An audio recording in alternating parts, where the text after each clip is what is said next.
Everyone, Ram Ram সকলকে।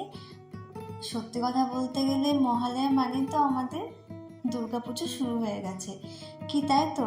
শুধু পশ্চিমবঙ্গেও নয়, এছাড়া আমাদের নবরাত্রিও শুরু হয়ে গেছে। মহালয়া মানে ঢাকে কাঠি, আর হাতে গোনা মাত্র 7টা দিন, আর পুজোর গন্ধ।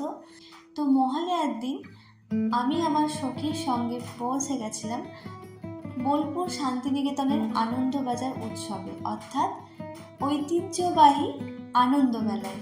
এই মেলাটা আমাদের বিশ্বভারতী ছাত্রছাত্রীরা মিলেই করে, কিন্তু এখানে শুধু শান্তিনিকেতনের নয়, শান্তিনিকেতনের আশেপাশে মানুষরা আসে এই মেলার উদ্দেশ্যে। যেমন আমি সিউড়ি থেকে নয়, লাগোয়া ঝাড়খণ্ড থেকে চলে এসেছি, আর আমি প্রথমবার এসেছি আনন্দ মেলায়। সত্যি কথা কি জানো, আমাদের পশ্চিমবঙ্গের এক একটা জেলার এক একটা ঐতিহ্য, কিন্তু শান্তিনিকেতনের ঐতিহ্যটা একদম আলাদা। সত্যি কথা বলতে গেলে কবিগুরু রবীন্দ্রনাথ ঠাকুরের জন্যই আজ আমাদের এই শান্তিনিকেতন বিশ্ববিখ্যাত।